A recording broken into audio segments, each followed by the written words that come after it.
Então, bom dia a todos. Bom dia a todos. Bem-vindo. Bem-vindo. Espírita Daniel Cristóvão.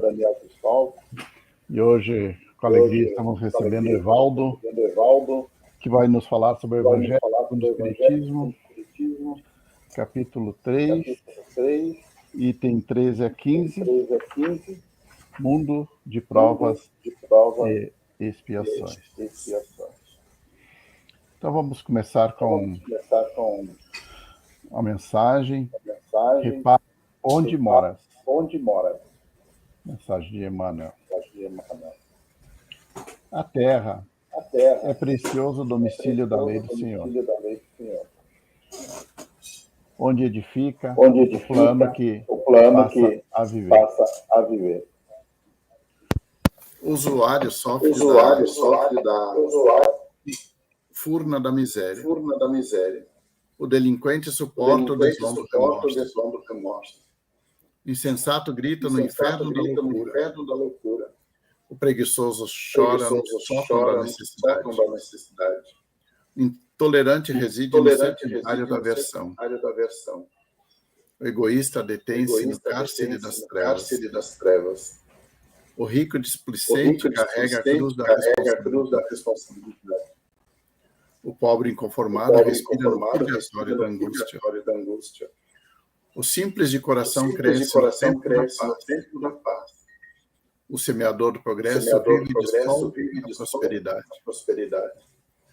O servidor fiel repousa na consciência tranquila. O amigo do estudo mora no lar do conhecimento. Repara onde resides. Cada espírito respira no baixa da claridade, ou sombra, ou dor, ou alegria, a que se colhe, através da atitude que assume perante a vida. Não te percas na contemplação prematura das paisagens celestiais, sem haver pago a terra, o tributo do serviço que lhe devemos. Faze da tua experiência um campo educado no bem, para a colheita de amor e a própria casa terrestre, em que estagias se transformará para os teus pés um sublime degrau de acesso às moradas abençoadas. Então vamos elevar nosso pensamento a Jesus, pedindo a proteção, amparo. Obrigado, Jesus, por esse momento. Estarmos aqui reunidos nesse canal. Daniel Cristóvão, para reviver os teus ensinamentos. Pedimos a espiritualidade maior, a Daniel Cristóvão, aos mensageiros de luz, ao Espírito amigo, protetor, nosso querido amigo Evaldo, para que possam lhe inspirar, lhe intuir, e que ele possa conduzir nossos pensamentos no Evangelho de hoje. Que a sua luz nos oriente, nos guie. Obrigado, Jesus. Que assim seja. Então, Evaldo, seja bem-vindo. Obrigado, meu irmão. Obrigado a todos. Em primeiro lugar, sempre agradecer ao nosso benfeitor Daniel Cristóvão, que, exercendo a misericórdia que Jesus nos propõe, sempre nos dá a oportunidade de, estudando o Evangelho, dividir com os irmãos do Centro Espírita Daniel Cristóvão as nossas percepções, os nossos entendimentos. E a oportunidade da nossa evangelização, ela é premente, é urgente nós nos evangelizarmos para que possamos compreender melhor aquilo que o Divino Mestre nos trouxe através do codificador. E o mês de abril, que estamos caminhando para o seu encerramento, é um mês de muita alegria no nosso íntimo, no coração de todos nós espíritas, por ser o mês em que comemoramos o lançamento da primeira edição do Livro dos Espíritos, no dia 18 passado, há uma semana atrás, onde completamos 165 anos dessa obra, que representa a instauração da terceira revelação na Terra, através do codificador, do Sr. Allan Kardec, e da pleiade de espíritos da verdade que auxiliam e orientam a toda a humanidade no caminho do progresso, na evolução e na nossa libertação individual. E nesse caminhar, nós estamos estudando o Evangelho segundo o Espiritismo. Desculpa, gente, eu esqueci de falar. A minha casa, né, eu sou participante da casa do Centro Espírita Casa do Caminho, Chico Xavier, aqui em Jacarepaguá, na freguesia, e também participo nas atividades que são permitidas no Centro Espírita Fé, Amor e Caridade, que é no bairro da Taquara, lá na Estrada do Pau da Fome, numa região que a gente chama de área rural de Jacarepaguá. E aonde aprendemos também que o estudo do Evangelho precisa ser traduzido na prática diária e nossa transformação íntima. E o Evangelho segundo o Espiritismo, que estamos há 15, que trata do mundo de provas e expiações. E quem aborda esse tema para nós, é o nosso benfeitor, o mensageiro de Jesus, o espírito de Agostinho, né? Intitulado Santo Agostinho, pela nomenclatura dos nossos irmãos da Igreja Católica, mas que é o nosso benfeitor Agostinho, onde ele nos propõe um esclarecimento acerca da questão das muitas moradas na casa do Pai. E ele começa a nos relatar as percepções acerca do mundo de prova e expiação. Embora, no início do texto, né, que Santo Agostinho nos propõe, ele já nos chama a atenção, né, no item 13, quando ele diz: que vos direi dos mundos de expiação que já não saibais, pois basta observeis o em que habitais. A superioridade da inteligência em grande número dos seus habitantes indica que a Terra não é um mundo primitivo, destinado à encarnação dos espíritos que acabaram de sair das mãos do Criador. Então, Santo Agostinho já nos propõe uma reflexão de imediato, porque um plano de prova e expiação, ele não é um plano de punição, um plano de castigo, aonde o Senhor Deus, por achar que nós não merecemos a sua misericórdia, a sua compaixão, nos coloca num planeta onde a punição, o castigo se exercerá, o que não é verdade. Tá? Deus é amor, não esqueçamos nunca dessa afirmação do evangelista João, quando ele nos afirma na sua epístola que Deus é amor. E quem ama não pune, embora possa corrigir, embora possa nos reajustar a caminhada. E para que nós possamos entender um pouco dessa percepção de plano de prova e expiação, nós temos o socorro, a ajuda invariável também do nosso benfeitor, o codificador Allan Kardec, quando no Livro dos Espíritos ele nos coloca na questão 132 a pergunta que ele faz aos benfeitores da humanidade, qual o objetivo da encarnação dos espíritos? E os benfeitores respondem: Deus lhes impõe a encarnação com o fim de fazê-los chegar à perfeição. Para uns é expiação, para outros, missão. Ou seja, a nossa interpretação acerca das tarefas que teremos que desempenhar, das provas que temos que enfrentar, nós encararemos como missão ou como expiação. Não que a lei nos faça sofrer pela vontade de Deus, porque Deus quer ver se a gente aguenta sofrimento. Não é assim que a proposta da doutrina nos apresenta. Os espíritos nos dizem que a dor é inevitável. Precisamos da dor para o nosso entendimento e também a nossa compreensão acerca da nossa jornada aqui no plano terreno. Mas não quer dizer que o sofrimento esteja associado à dor. Por quê? Porque o sofrimento, na grande maioria das vezes, não existe regra geral, na grande maioria das vezes, o sofrimento é resultado da minha revolta em relação àquilo que a lei me propõe. Quando eu chuto a parede, eu me causo uma dor. Agora, se eu continuar chutando a parede, a dor vai aumentar e, em função disso, vem me trazer um sentimento de sofrimento. Por quê? Pela minha indisciplina ou até pela minha tolice de repetir atos que me trazem dor. Então, quando a gente analisa a questão da prova ou da expiação no plano Terra, segundo os benfeitores nos colocam, é o entendimento que eu tenho acerca das provações que eu enfrento.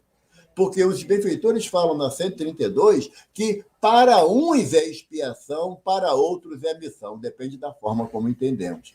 O nosso benfeitor, o benfeitor da casa que nós representamos, o Chico, ele sempre fala nas suas mensagens, ainda no plano material, e continua falando no plano espiritual, certamente, que ele agradece todas as dores que ele enfrentou, pois elas o impulsionaram à resignação e à obediência. Então, nós não podemos caracterizar que a Terra é um lugar de sofrimento. Não, é um plano de prova e expiação mediante o meu entendimento. Se eu entender que a lei de Deus me prova as circunstâncias que a lei me propõe, que é obediência e resignação, se ela me propõe esse sentimento, então eu vou entender que as dificuldades que eu enfrento, Deus quer me ensinar algo, Deus quer me explicar algo, quer que eu esclareça sobre algo. Então, é uma decisão de entendimento meu, porque a lei é equânime. Deus não tem favorecimento. Eu até costumo comentar com os amigos da nossa casa que não existe privilégio na lei de Deus. O privilégio simboliza uma preferência, e toda preferência leva a uma injustiça. Então, não existe privilégio na lei de Deus. Eu costumo falar assim, nós espíritos somos privilegiados. Não, não somos, não. Nós temos um grau de responsabilidade acima da média. Responsabilidade. Por quê? Porque temos os esclarecimentos, o amparo da espiritualidade que nos acompanha, que desejam que nós caminhemos em direção ao nosso bem, em direção ao nosso progresso moral. Então, como nos diz Santo Agostinho, nós sabemos o que significa um plano de prova e expiação, sem dúvida nenhuma. Por quê? Porque estamos inseridos nela. Agora, se nós permitirmos que a reclamação, a queixa, o murmúrio seja maior do que a compreensão do amor de Deus, então é uma decisão individual. E nós não podemos interferir na vida, na decisão da vida de ninguém. Costumamos dizer, né, tem um ditado, que é uma filosofia popular, que fala que depois que inventaram o tá ruim, nunca mais ficou bom. As pessoas não. Você. Fulano, como é que tá? Tô assim, tô assado, não tá fácil, a vida tá um problema danado. Meu Jesus! Quem tem problemas no entendimento do Evaldo, problemas são aquelas situações que a solução não cabe para mim. Eu não tenho como administrar a solução daquela situação. Então, representa um problema. Uma situação que foge ao meu controle. Agora, o restante, eu entendo ser preocupação, ou seja, eu tenho que me ocupar de algo amanhã, mas eu começo a ficar analisando esse algo hoje, então eu tenho uma pré-ocupação. E nessa pré-ocupação eu deixo de realizar a tarefa do dia de hoje. Nesse sentido, é que nós temos que analisar se a minha conduta no planeta que nós estamos inseridos, que é lindo e maravilhoso, diga-se de passagem, se a minha conduta está associada à reclamação ou à resignação. E isso, meus amigos, é uma avaliação individual. Eu não tenho como julgar o comportamento de ninguém, porque eu estaria ferindo a orientação do mestre, quando ele diz que não julgueis para não serdes julgados. Então, a nossa situação num plano de prova e expiação, como nos coloca o nosso benfeitor Agostinho, se ajusta ao entendimento de cada um. Ao entendimento de cada um. Porque a nossa compreensão em termos de felicidade está, na maioria das vezes, inserida a questão dos interesses pessoais. A partir do momento que eu tenho os meus interesses satisfeitos, ou seja, se eu tenho um bom emprego, se eu tenho uma família equilibrada e amorosa, se eu tenho uma conta bancária que satisfaz as minhas necessidades, se meus filhos estão bem encaminhados financeiramente na vida, se as minhas filhas casaram com um homem bom, se meus filhos casaram com uma mulher boa, na minha avaliação. então a vida está uma maravilha. Se isso não ocorre, a minha vida é uma expiação. Eu sofro muito. Como eu sofro. Que nem aquele personagem da televisão antiga, né, dos programas humorísticos, né? Como eu sofro. Sabe? E, no entanto, a proposta da lei de Deus não é uma proposta de sofrimento. Não é uma proposta de entendimento. A partir do momento que essa compreensão penetra no meu íntimo, através dos estudos que a doutrina me oferece, em lugar nenhum das obras de Kardec, das obras de Chico, de Divaldo, eu li que eu vim à Terra para sofrer. Nunca li isso. Não existe essa afirmação. Por quê? Porque não existe determinismo no aspecto moral. As dificuldades que eu enfrento na minha existência, na maioria das vezes, são situações em que eu tenho que entender e aproveitar os ensinamentos que eu recebo para que eu possa superar essa fase. Então, quando nós estamos na fase escolar, né? Hoje, nossos filhos, nossos netos na fase escolar, se nós não quisermos estudar a lição que o professor passou, quando chega no dia da prova, o que acontece com a gente? A nossa nota tende a ser uma nota abaixo daquela que necessitamos. A culpa é do professor?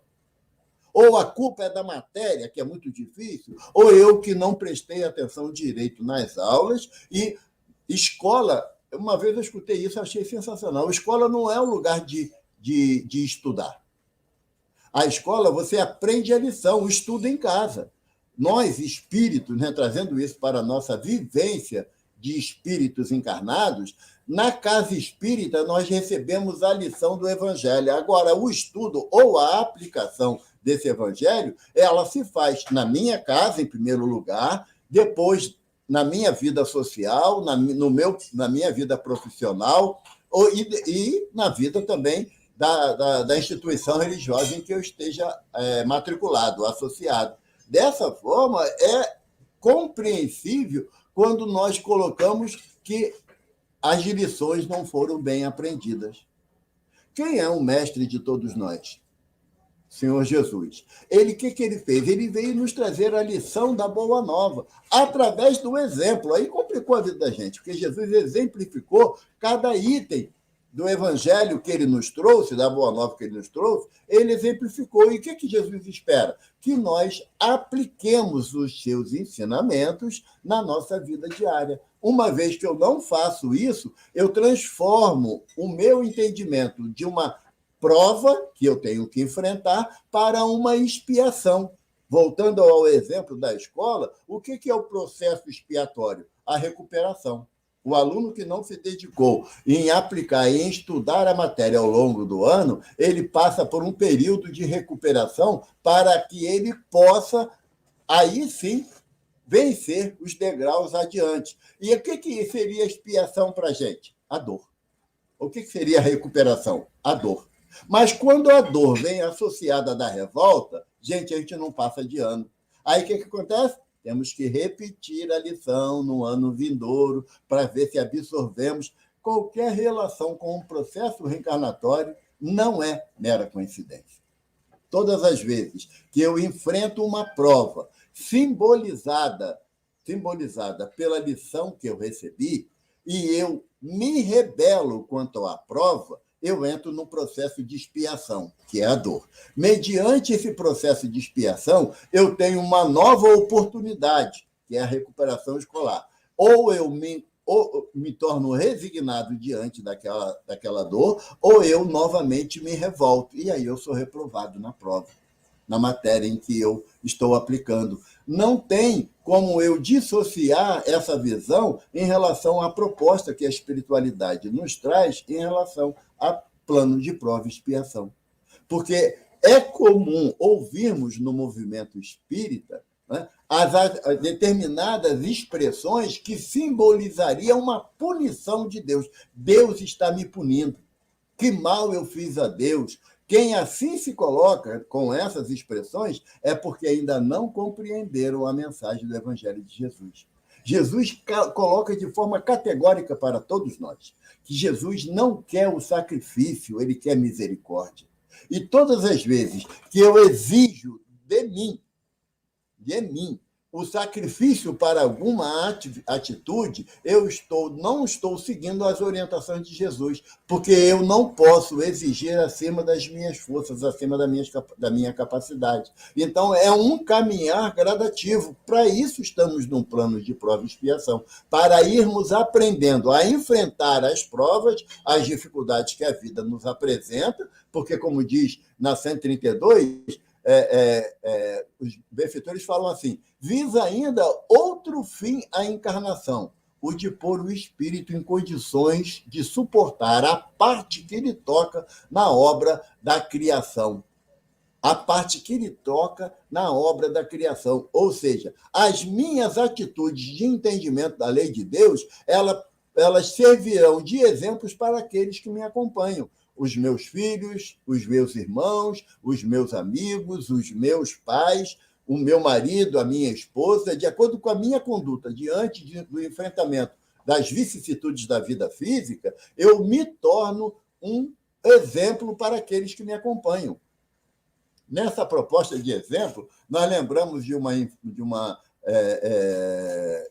orientação de Emmanuel para Chico, quando Emmanuel diz para Chico que tome cuidado com o que você faz, porque as tuas ações poderão ser o único evangelho que alguém lê.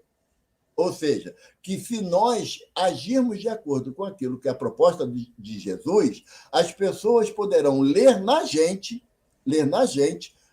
o evangelho que nós queremos exemplificar. Mas não vale, eu tenho que deixar claro, não vale aquela situação de que faço o que eu mando, mas não faz o que eu faço. Não vale. Isso daí, Jesus já nos orienta que devemos nos afastar dessa percepção egoísta de que eu estou falando que o certo é isso, mas estou fazendo o errado. Não. A gente entende, tem uma máxima dentro do entendimento da prática da doutrina espírita, que se a palavra esclarece, só o exemplo arrasta. Então, nós temos que ter muito cuidado, né?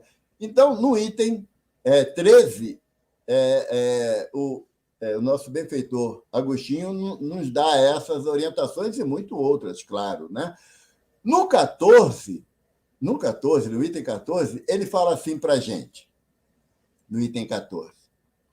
Entretanto, nem todos os espíritos que encarnam na Terra vão para aí em expiação. Corroborando o que nós falamos em relação ao entendimento nosso no aspecto da nossa encarnação aqui na Terra, né, na presente existência. Ninguém veio para sofrer, isso é fato, isso é da lei. Por quê? Porque a lei é de misericórdia, como Jesus nos orienta. Ninguém veio destinado a sofrer. Não existe essa destinação, como ninguém veio destinado a errar. Porque se eu viesse destinado a sofrer, alguém teria que vir destinado a me fazer sofrer. E não é esse o ensinamento que os benfeitores nos colocam nas obras da codificação. Não é. A oportunidade de praticar o erro é individual e eu posso ou não praticá-lo, indubitavelmente. Eu tenho essa liberdade. E Kardec pergunta aos benfeitores: o homem tem liberdade das suas ações? Os benfeitores respondem: se ele tem liberdade de pensar, tem de obrar, tem de agir. Então, se eu tenho a liberdade de agir e nessa liberdade eu uso o mal, então eu causo sofrimento a alguém e, em função disso, eu assumo responsabilidade pelo mal que eu pratiquei.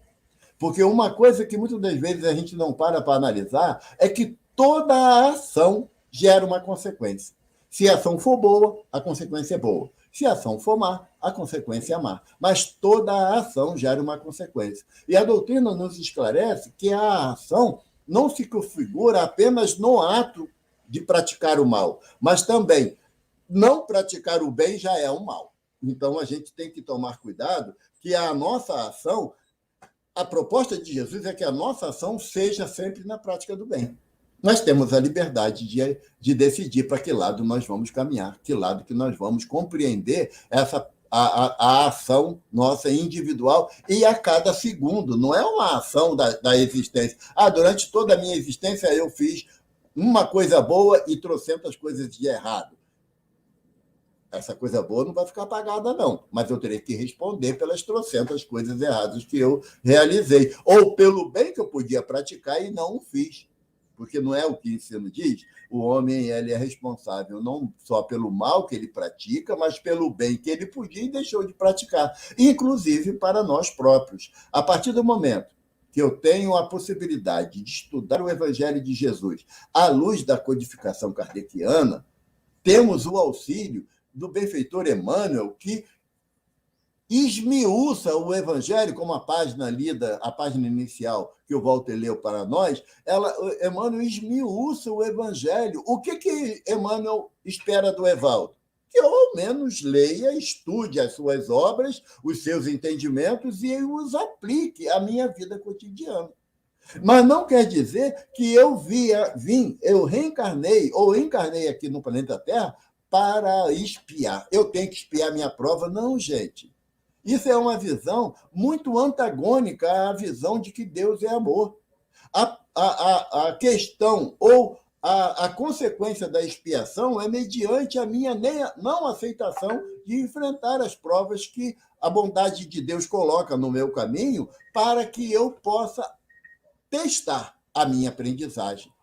Senão, é a mesma coisa que eu queira implantar nas escolas, que o ano todo o aluno não precisa estudar, não precisa se aplicar nas matérias que são oferecidas, porque no fim do ano nada acontecerá e ele passará de ano independente de ele ter condições ou não. Se nós, na nossa visão ainda limitada de espíritos imperfeitos, colocamos regras na conduta escolar de todos nós, imagina o Senhor Deus. Jesus é o pedagogo por excelência. Ele não é o médico das almas, não é o Cristo de Deus, ele é o pedagogo por excelência. Se nós conseguirmos entender que os meios pelos quais nós nos libertaremos das nossas próprias dificuldades é a partir da prática do bem, então Jesus não está exigindo da gente algo que esteja acima das nossas forças. Eu lembro de uma passagem que Humberto de Campos conta no livro Boa Nova, de Joana de Cusa, né, que estava lá presa ao poste para ser queimada, ela e o filho dela, né, lado a lado, e ela, envolvida completamente pela mensagem do Cristo, se colocava ao sacrifício de coração aberto. O filho nem tanto. E aí o Carrasco, antes de acender a fogueira, fala para ela, mulher, diz o decreto de César que se você abdicar desse teu Jesus e adorar os deuses de Roma, você sai da punição, você não vai morrer queimada. E ela falou, não posso, pois Jesus simboliza para mim as minhas aspirações do bem. Aí o filho falou assim, mãe, olha só, tá nós dois aqui no sufoco. Você podia abdicar, a gente sai daqui, não vai morrer queimado, e seguimos a vida adiante. Depois você continua adorando o teu Jesus aí, sem problema nenhum. Ela falou, filho, eu não posso fazer isso. Eu não posso ir contra aquilo que está no meu íntimo. O meu amor por Jesus é infinitamente maior do que qualquer dor que o homem possa me propor. Aí o soldado vira para ela e fala assim, o teu Jesus só te ensinou assim ser covarde? Porque você vai morrer e teu filho também. Ela falou assim, não, ele me ensinou também a te amar. Aí, para Joana de Cusa, a fogueira foi uma prova. Para o filho foi o quê? Uma expiação. Mas expiação porque foi imposto a ele por Jesus? Não, porque ele não compreendeu a mensagem do mestre, quando ele diz que poderá tocar o teu corpo, mas jamais tocará a tua alma. O que a gente tem que temer são aquelas dores que atacam a nossa alma, que é a dor proveniente do nosso orgulho, do nosso egoísmo, da nossa prepotência, da nossa ambição, da nossa vaidade, da nossa inveja. Isso são dores que atingem a nossa alma e causam um processo de expiação, como diz a página inicial que o Walter leu para a gente, de Emmanuel, quando ele fala para a gente que o egoísta detém-se no cárcere das trevas. O intolerante reside no serpentário da aversão. Emmanuel não fala que isso daí é uma ação que te impuseram, não, é individual. Mediante a minha revolta, me rebelar contra... Aloysio, só um momentinho. Aloysio, só um momentinho, senão sai o som aqui. O fato de das ações de egoísmo, de prepotência, de raiva que eu tenho, não é uma ação vinda de fora para dentro, não. Ela está dentro do meu coração. E, em função de estar dentro do meu coração, causam mal maior a mim mesmo, causam males maiores para mim mesmo. E, nesse sentido, quando eu me rebelo contra a lei, eu entro num processo de expiação. Por quê? Porque a lei tem que ser cumprida. A lei tem que ser cumprida. Jesus nos fala: aquele que ouve os meus ensinos e os cumpre é semelhante ao homem prudente que constrói a sua casa sobre a rocha. Vindo as tempestades, o vento, a casa fica intacta. Agora, aquele que ouve meus ensinos e não os cumpre é semelhante ao homem imprudente que constrói a sua casa sobre areia. Mediante os vendavais da vida, ela não suporta e desmorona. O que acontece com a gente no momento de revolta, de rebeldia? O problema se resolve? Não, ele só aumenta.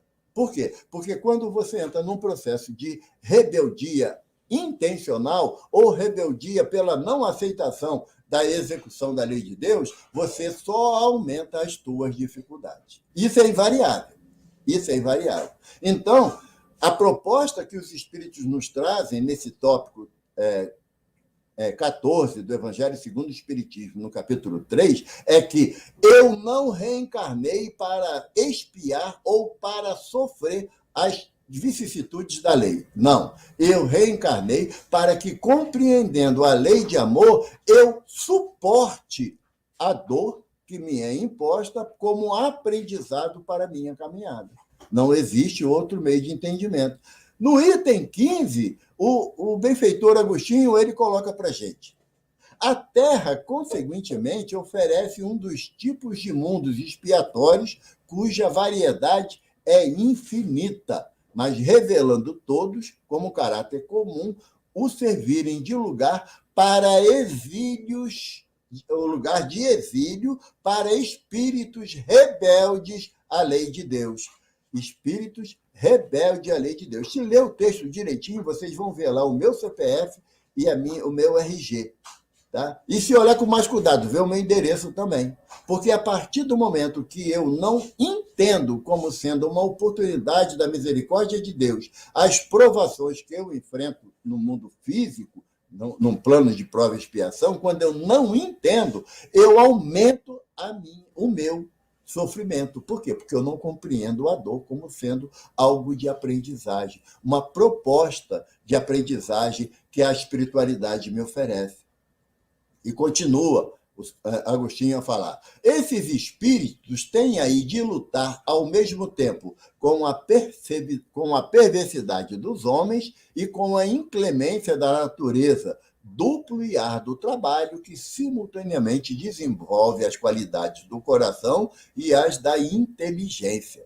Ou seja, num plano de prova e expiação, nós temos que conviver com a perversidade dos homens. Aí fala assim, o homem é muito perverso, a humanidade é muito perversa mesmo. A gente vê por aí no noticiário, guerras, não é? Condições de corrupção, a gente não vê no noticiário?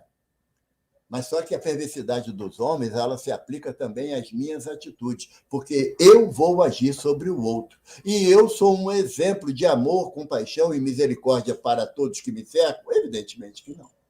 Evidentemente que não. Então, a quem lê esse texto fala assim, rapaz, eu tenho que conviver com a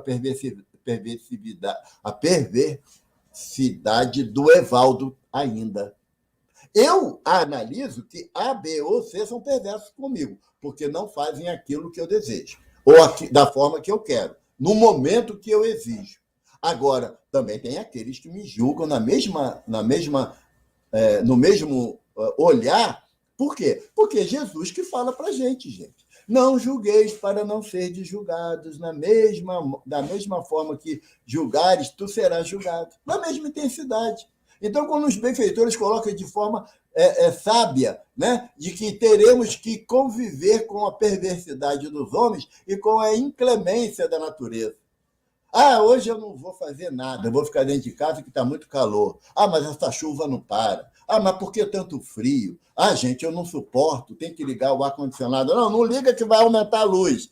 Também é claro, o governo está querendo roubar a gente, então bota a luz. Sabe, nós encontramos vários meios de reclamar, de murmurar sobre tudo que está ao nosso redor, menos nos estimular ou nos sentir estimulados à obediência e à resignação.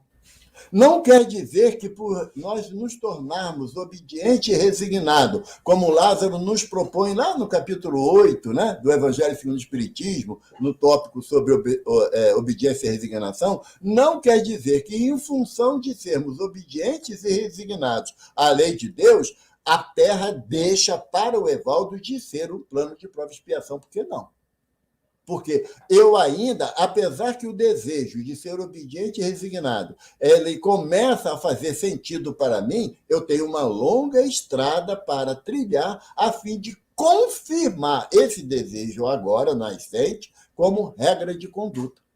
Como Jesus nos dá o exemplo, lá no alto da cruz, naqueles momentos de extrema dor, né? Extrema dor, Jesus fala o quê? Pai, se possível, afasta de mim esse cálice. Nós temos o direito de pedir ao Pai Celestial o adiamento de uma provação que nós estamos enfrentando. Temos esse direito. Jesus nos dá esse direito. Quando ele fala, se possível, afasta de mim esse cálice. Mas aí entra a obediência do Espírito crístico de Jesus. Mas para isso eu vim. Aí, em seguida, a resignação das consequências da perversidade dos homens, né, e da inclemência da natureza, que Agostinho fala, Jesus exemplifica como devemos agir. E ele entra na resignação, que seja feita a vossa vontade, não a minha. Até o aspecto de obediência, né, para isso eu vim o quê? Para enfrentar as provas que são necessárias para o progresso moral desse espírito que hoje é conhecido como Evaldo Raia de Oliveira. Tá bom? Isso aí é a obediência. Agora, aí, quando seja feita a vossa vontade, não a minha, é a encrenca do Evaldo. Por quê? Porque essa frase final, que significa resignação, ela ainda precisa ser calcinada, classificada no meu íntimo do espírito imortal, para que eu realmente seja um espírito resignado, que ainda estou distante disso. Então, a proposta de Agostinho, quando ele nos fala que a Terra, apesar de ter essa dificuldade, tanto da perversidade dos homens e da inclemência da natureza, nós precisamos, ele diz aqui, trabalhar simultaneamente para desenvolver tanto o coração quanto a inteligência, as duas asas, que é tão falada, né, no movimento espírita, que faz o espírito alçar voo em direções siderais. E ele fala assim que Deus, em sua bondade, faz que o próprio castigo redunde em proveito do progresso do espírito.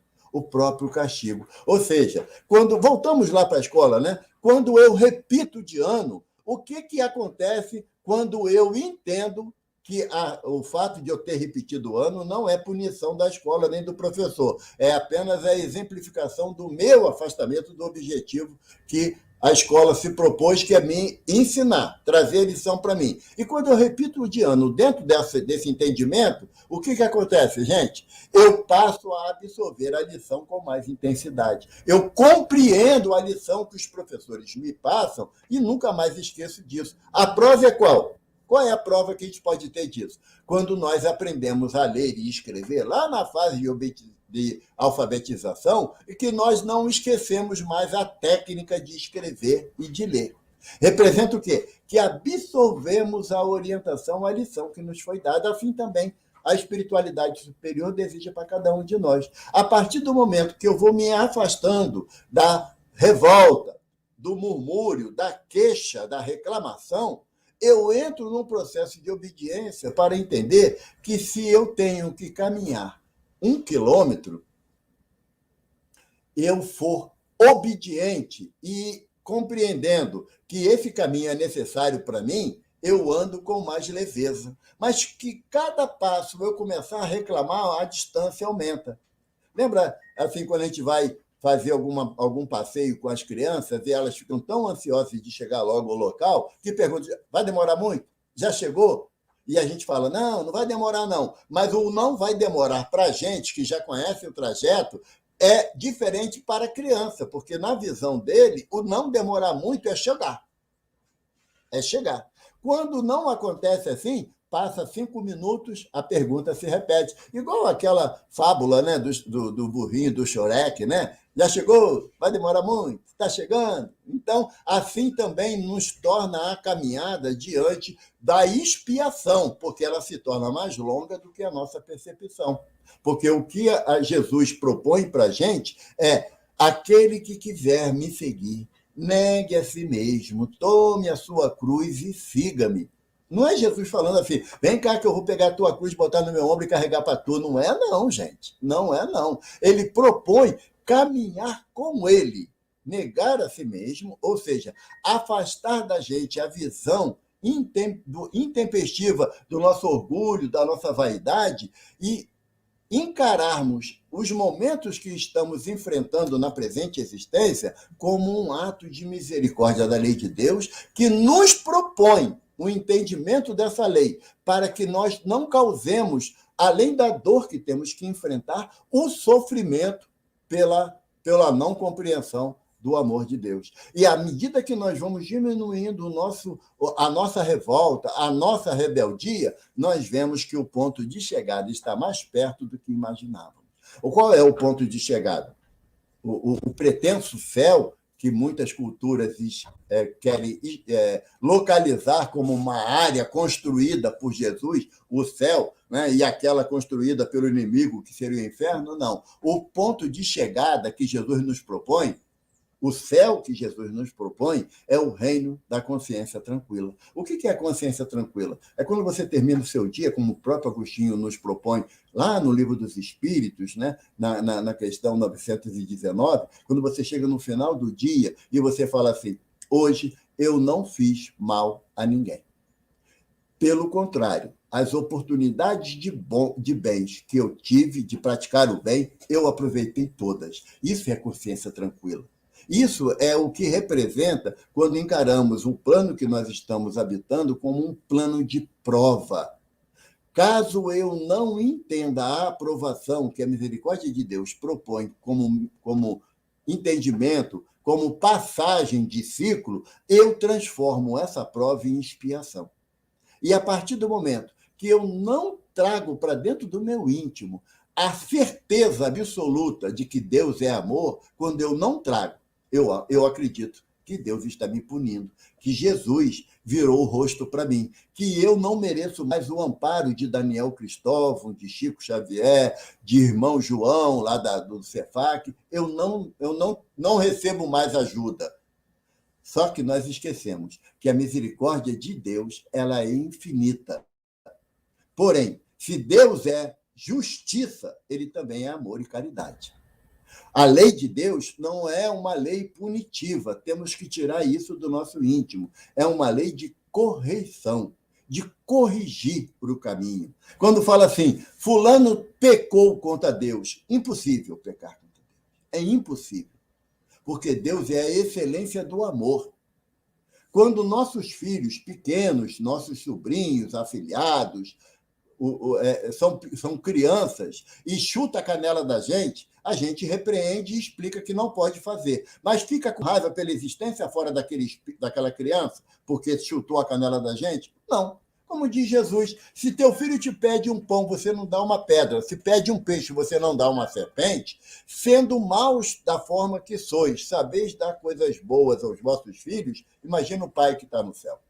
Então, Deus não me colocou nessa presente existência para Evaldo sofrer, porque o Evaldo tem que ser punido. Não, essa visão é dos homens, é da perversidade dos homens, porque Deus é amor. E no seu amor absoluto, como Jesus fala para Pedro, né, e para os discípulos, eu irei vos preparar lugar. O que Jesus está falando? A partir do momento que eu me conscientizo da minha rota, de seguir o Evangelho de Jesus com alegria, não quer dizer que não tenha lágrimas, não quer dizer, mas com alegria. Quando eu me proponho a seguir o Evangelho, compreendendo que Deus faz que a chuva caia sobre o bom e o mal, o sol brilhe sobre o justo e o injusto, então Deus está me dizendo que Ele me ama. E no seu amor infinito por mim, Ele me propõe sempre renovação de propósito. E nessa ideia de renovação de propósito que nós estudamos a cada manhã, que Daniel Cristóvão propõe a cada um de nós um entendimento melhor para a aplicação do Evangelho na minha vida. Muitas das vezes a gente está dentro da casa, ouvindo uma palestra, aí a gente fala assim, fulano tinha que estar aqui para ouvir isso. Mas quem é que está ouvindo? Não é você? Não sou eu que estou ouvindo? Então isso é para mim.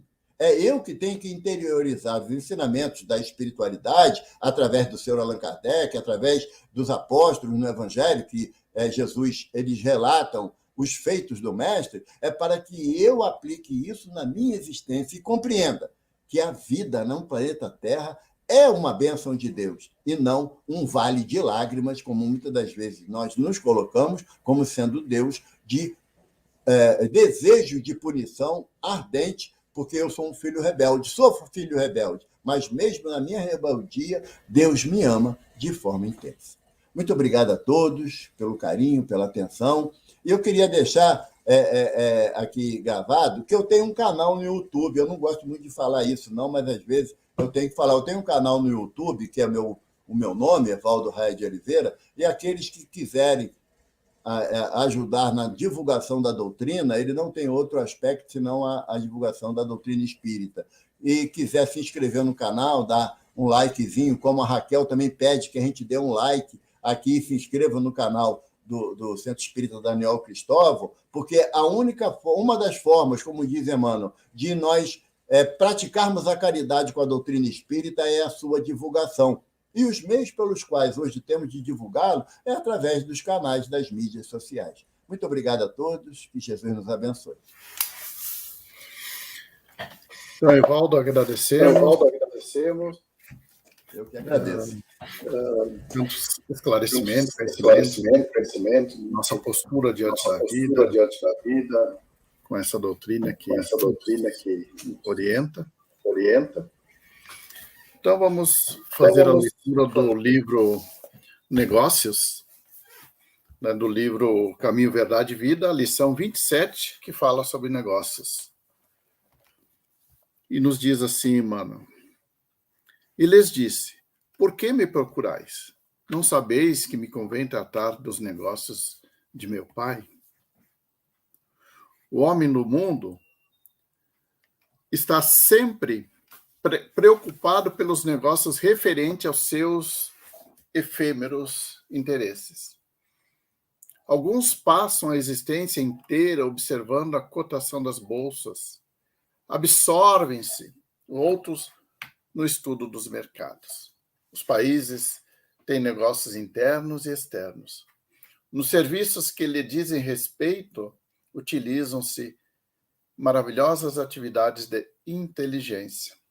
Entretanto, apesar da sua feição respeitável, quando legítimas, todos esses movimentos são precários e transitórios. As bolsas mais fortes sofrerão crises. O comércio do mundo é versátil e, por vezes, ingrato. Muitos raros os homens que se consagram aos seus interesses eternos. Frequentemente, lembra-se disso muito tarde, quando o corpo permanece a morrer. Só então quebram o esquecimento fatal. No entanto, a criatura humana deveria entender na iluminação de si mesma o melhor negócio da Terra, porquanto semelhante operação representa o interesse da providência divina a nosso respeito. Deus permitiu as transações no planeta para que aprendêssemos a fraternidade. Nas expressões das trocas, deixou que se processassem os negócios terrenos, de modo a ensinar-nos, através dele, qual o maior de todos. Eis porque o Mestre nos fala claramente, nas anotações de Lucas, não sabeis que me convém tratar dos negócios de meu Pai?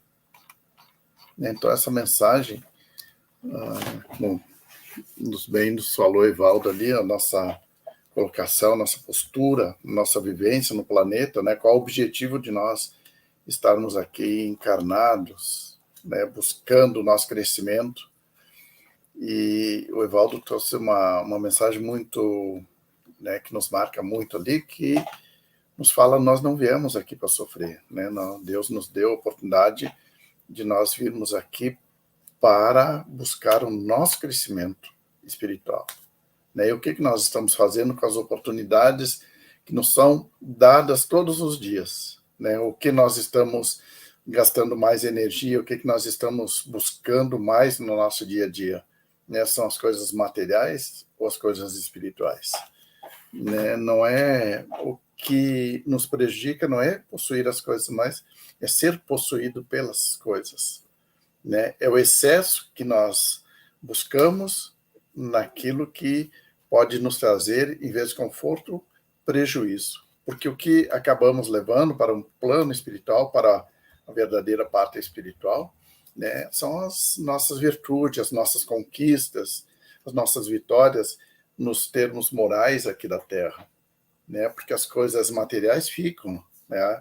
São coisas efêmeras, né, que nos trazem alegria nesse momento, né, mas não nos dão a condição de levarmos conosco, né? O que levamos é aquilo que nós conquistamos, né? Dr. Bezerra de Menezes é recebido na espiritualidade com festa, com alegria, né, por aqueles irmãos que foram por ele beneficiados, né? Receberam na espiritualidade com carinho, né, aquele homem de bem que se preocupou, né, com os sofredores, com os filhos do Calvário. Então, no Céu e Inferno nos fala, né, sobre as várias condições: espíritos felizes, espíritos arrependidos, espíritos endurecidos. A Condessa Paula também chega na condição de espírito feliz porque fez o bem, né? Ajudou, teve interesse, se preocupar com o semelhante, aqueles que não tinham as mesmas condições sociais, financeiras que ela. Então, se preocupou, né? Fez o bem tanto quanto era possível. E todos nós estamos nessa condição de fazer o bem, né? De envolver a todos nesse bem. E é isso que essa mensagem nos traz, né?